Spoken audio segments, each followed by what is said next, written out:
পাকিস্তানি সেনাবাহিনী বাংলাদেশে প্রশিক্ষণ দিতে আসার খবর ভিত্তিহীন, জানালো আইএসপিআর। কুয়াশায় চাল চুইয়ে পানি, আর কত হয়রানি। আছে সমাধান। বসত ঘরে লাগাও আনোয়ার শীট, সারা ঘর থাকে শুকনা, সর্দি কাশিও থাকে দূরে। আনোয়ার শীট। উর্দিতে বাঙালি গণহত্যার রক্তের ছিটে ৫৩ বছর পর বাংলাদেশে ফিরছে সেই পরাজিত পাক ফৌজ শিরোনামে ভারতীয় সংবাদ মাধ্যম আনন্দবাজার পত্রিকায় যে সংবাদ প্রকাশ করা হয়েছে তা ভিত্তিহীন বলে জানিয়েছে আন্তঃবাহিনী জনসংযোগ পরিদপ্তর আইএসপিআর। প্রতিবাদ লিপিতে বলা হয়, গত ২৭ ডিসেম্বর ভারতীয় গণমাধ্যম আনন্দবাজারের অনলাইনে প্রতিবেদনটিতে বাংলাদেশ সেনাবাহিনী সম্পর্কে বিভ্রান্তিকর এবং ভিত্তিহীন তথ্য উপস্থাপন করা হয়েছে। বাংলাদেশ সেনাবাহিনী পেশাদারিত্ব, নিরপেক্ষতা এবং আন্তর্জাতিক সহযোগিতার নীতিতে অটল।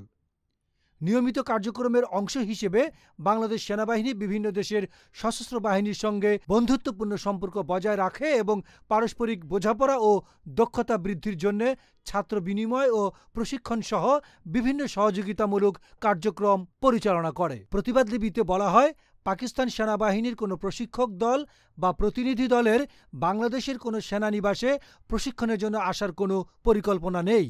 এই দাবি ভিত্তিহীন এবং বাস্তবতার সঙ্গে সামঞ্জস্যপূর্ণ নয়।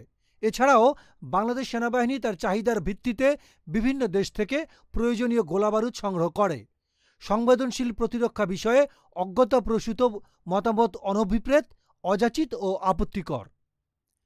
প্রতিবেদনটির জন্য আনন্দবাজার পত্রিকা আইএসপিআর এর কোনো বক্তব্য নেয়নি জানিয়ে প্রতিবাদ লিপিতে বলা হয়, সাংবাদিকতার সঠিক রীতি অনুসরণ করার বিপরীতে উক্ত সংবাদপত্রটি প্রতিবেদন প্রকাশের পূর্বে বাংলাদেশের আন্তঃবাহিনী জনসংযোগ পরিদপ্তর আইএসপিআর এর কোনো মন্তব্য বা ব্যাখ্যা গ্রহণ করেনি।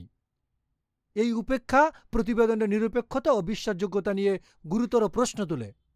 বাংলাদেশ সেনাবাহিনী তথ্যের স্বচ্ছতা এবং সঠিক তথ্য প্রচারের প্রতি প্রতিশ্রুতিবদ্ধ। গণমাধ্যমে কোনো প্রতিবেদন প্রকাশের পূর্বে নির্ভরযোগ্য সূত্র থেকে তথ্য যাচাই করতে বিনীতভাবে অনুরোধ করা হচ্ছে। ডেস্ক রিপোর্ট, গণমানুষের আওয়াজ।